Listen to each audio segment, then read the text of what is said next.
O God, may the words of my mouth and the meditations of our hearts be acceptable to you, our strength and our Redeemer. This passage this morning is coming from a letter that Paul has written to the church at Corinth.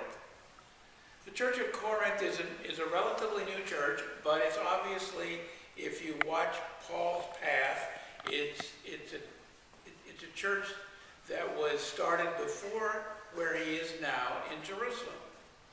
And he is asking the church at Corinth to contribute financially. In a sense, he's asking them to show their commitment by contributing financially to the work in Jerusalem. So that's kind of the context for these words. Probably, as you know, talking about money and religion in the same breath has always been rather difficult. For they seem to be in different worlds sometimes and on paths that maybe shouldn't cross. One is looked upon as being spiritual, the other as secular, practical, and pragmatic. Most ministers, I don't know if Larry will confirm this with me, but most ministers, though there are exceptions, and we've seen those exceptions particularly on TV, do not feel comfortable in asking for money. And do not look forward to the time of the year that we generally refer to as stewardship. However, I was one Sunday at a black church here in San Francisco where they counted the money that was given. It was a rather large congregation that Sunday, and the money that was contributed was counted on the spot. And it was determined at that point that it wasn't enough. They locked the back doors, and the minister asked folks to come up once again and make additional contributions right in front of everybody. That happened twice before the doors were opened and folks were allowed to leave. In my church experience, there are two phenomena worth noting. One is that the most committed, and I'm sure in this first category I'm going to say none of you fit into that, but one of the most committed and responsible elements of the congregation are the little old ladies who put paper money in pledge envelopes and bring it, to be redundant, bring it religiously every Sunday. My second observation is that those in congregations who make the least in terms of income are the ones who proportionately give the most. The most tight-fisted are the wealthiest. That's just an observation. But it's an observation after almost 50 years in ministry. Financial contributing is only one definition of giving. We give our time, we give our emotions, we give ourselves. But somehow money is the most tangible symbol of what we value. How much we give to the church, how much we value various causes, how much we value the family. I can remember that my mother and father contributed money every month to my grandmother because she lived on a very tight income and she refused to take, out of pride, refused to take any kind of public aid. And my grandmother was one of those little old ladies who put cash in her pledge envelope and took it on the bus every Sunday. But my mother sent her money both in an effort to be helpful, but because she was grateful what her mother had done for her as she was being raised.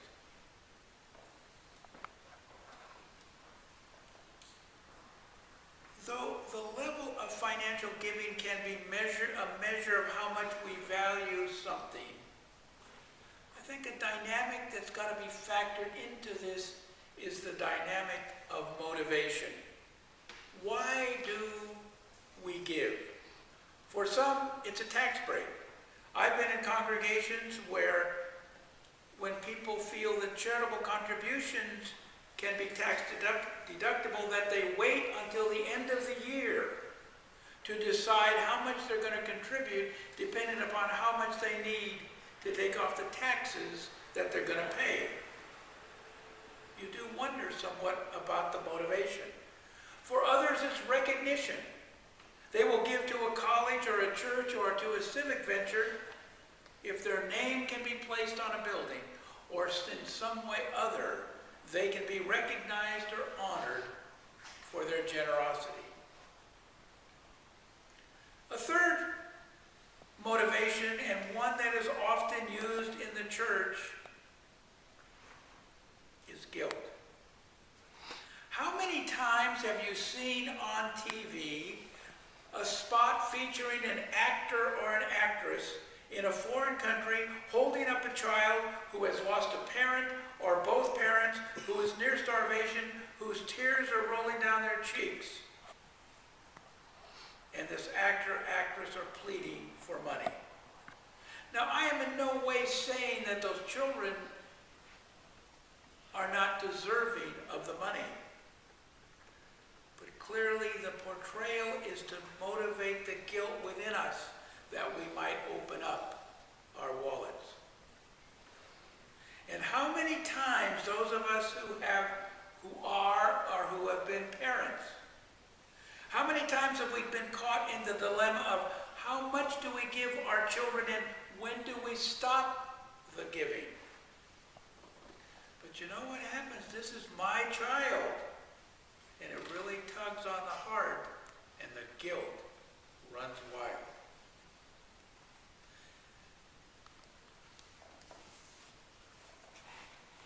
Motivation is where one is a more significant indicator of where one's heart is than how much they give.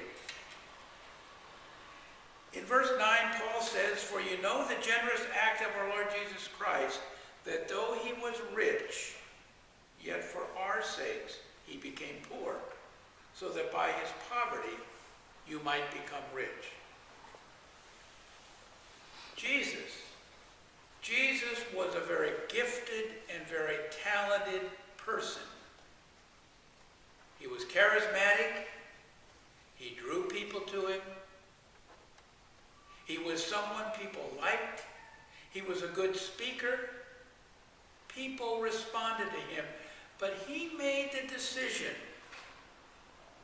to take his life in a more meaningful direction and attempt to bring people to the God that they did not know.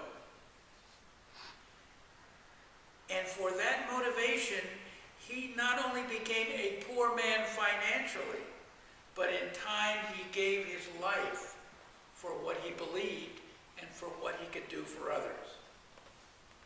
We all know that famous line that Jesus said, "Render unto Caesar what is Caesar's, and to God what is God's." Jesus' point here is not that money or having money is somehow wrong or bad. The point of his life is, though, that you can't find meaning. You can't find what it means to be alive solely in money. Yes, you can find life in generosity, but monetary riches are only one way which generosity is defined. I think we all, most of us at least, we all are looking for meaning in life. Let's face it. We want to feel good about ourselves. We want others to like us and to respect us. Some of us go to extreme measures to attain that acceptance.